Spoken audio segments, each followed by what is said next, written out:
നിലമ്പൂരിൽ PV അൻവർ UDF-മായി സഹകരിക്കുമോ എന്ന് ഇന്നറിയാം. Associate member എന്ന വാഗ്ദാനത്തിൽ നിലപാട് അറിയിക്കാനുള്ള വാർത്താ സമ്മേളനം രാവിലെ 9 മണിക്ക് നടക്കും.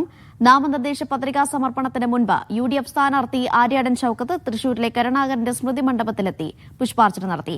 LDF സ്ഥാനാർത്ഥി M സുരാജ് ഇന്ന് മണ്ഡലത്തിലെത്തും. 10:00 റെയിൽവേ സ്റ്റേഷൻ മുതൽ പ്രവർത്തകർ സ്വീകരണമൊരുക്കും. ഷബീർ ഉമർ വിവരങ്ങൾ നൽകാനായി ചേരുന്നുണ്ട്. ഷബീർ, UDF അറിയിക്കാനുള്ള കാര്യങ്ങളൊക്കെ ഇന്നലെ തന്നെ അറിയിച്ചു കഴിഞ്ഞു. ഇനി അൻവർ എന്ത് നിലപാട് സ്വീകരിക്കുമെന്നാണ് അറിയാനുള്ളത്. വാർത്താ സമ്മേളനം എപ്പോൾ ആരംഭിക്കും? ഒരു 9:00 കൂടി വാർത്താ സമ്മേളനം ആരംഭിക്കുന്നതാണ് PV അൻവർ അറിയിച്ചിട്ടുള്ളത്. പക്ഷേ വാർത്താ സമ്മേളനമായി ഉണ്ടാകില്ല.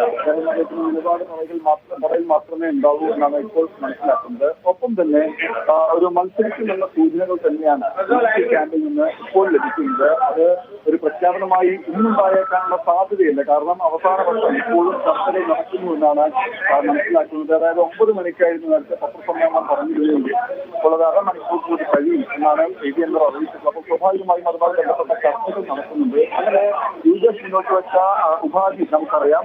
അസോസിയേറ്റഡ് അംഗത്വം നൽകാം. PV അൻവറിന് TMCക്ക് UDFന്റെ അസോസിയേറ്റഡ് ഘടകകക്ഷിയാകാം.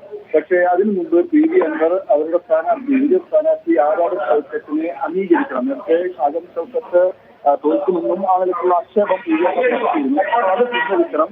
അത് പിൻവലിച്ചാൽ ഉടൻ തന്നെ ഈ പ്രഖ്യാപനം അസോസിയേറ്റഡ് ഘടകകക്ഷി എന്ന പ്രഖ്യാപനം UDF നടത്താമെന്നുമായിരുന്നു ഇന്നത്തെ UDF യോഗത്തിന് ശേഷം UDF നേതാക്കൾ വ്യക്തമാക്കിയത്. അപ്പോൾ അതുമായി ബന്ധപ്പെട്ട ചർച്ചകൾ ഇപ്പോഴും നടക്കുന്നുണ്ട്. കാരണം PV അൻവർ ആവശ്യപ്പെട്ടത് അസോസിയേറ്റഡ് അംഗത്വം അസോസിയേറ്റഡ് ഘടകകക്ഷി എന്ന നിലപാട് UDFന്റെ നിലപാട് അംഗീകരിക്കുന്നില്ല. പൂർണ്ണാർത്ഥത്തിൽ UDFന്റെ ഘടകകക്ഷിയാക്കണം. എന്നാൽ മാത്രമേ താൻ UDFുമായി സഹകരിക്കുമെന്നാണ് കഴിഞ്ഞ ദിവസം രാത്രിയിൽ വരെ PV അൻവർ എടുത്ത നിലപാട്. പക്ഷേ പ്രശ്നപരിഹാരത്തിലേക്ക് പോകണമെന്ന് UDF ആഗ്രഹിക്കുന്നു. ഒപ്പം തന്നെ അൻവറുമായി ബന്ധപ്പെട്ടും ആ നിലയ്ക്കൊരു സമവായം രൂപപ്പെടുന്നുണ്ട്.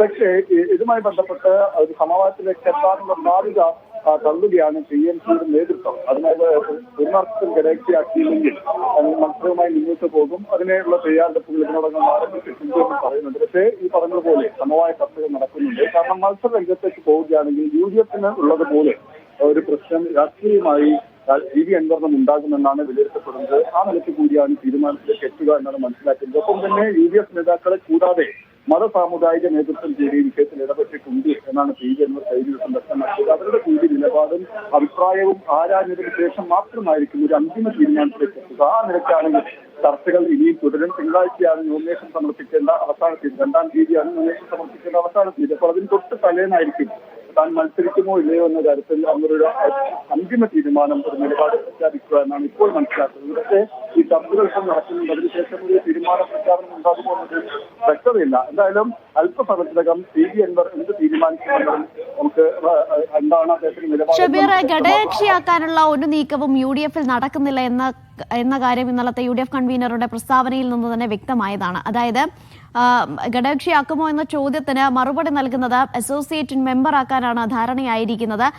അതും ഈ സ്ഥാനാർത്ഥിക്കെതിരായ പരാമർശം പിൻവലിക്കണമെന്ന ആവശ്യത്തിൽ തന്നെ UDF ഉറച്ചു നിൽക്കുകയാണ്.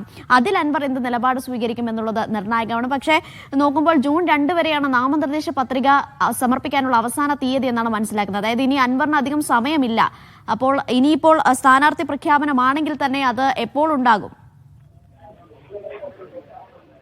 അനീസ സൂചിപ്പിച്ചതുപോലെ ഘടകകക്ഷി എന്ന ആവശ്യം UDF അംഗീകരിക്കുന്നില്ല. ആ നിലപാട് പരസ്യമായി തന്നെ UDF നേതൃത്വം പറഞ്ഞിരുന്നു. പക്ഷേ ചില നീക്കുപോക്കുകളുടെ ഭാഗമായി ഇപ്പോൾ അസോസിയേറ്റഡ് ഘടകകക്ഷിയും പിന്നീട് ഘടകകക്ഷി എന്ന അർത്ഥത്തിലേക്ക് മാറ്റുകയും ചെയ്യാം എന്നതടക്കം ഒരു പക്ഷേ PV അൻവറിനോട്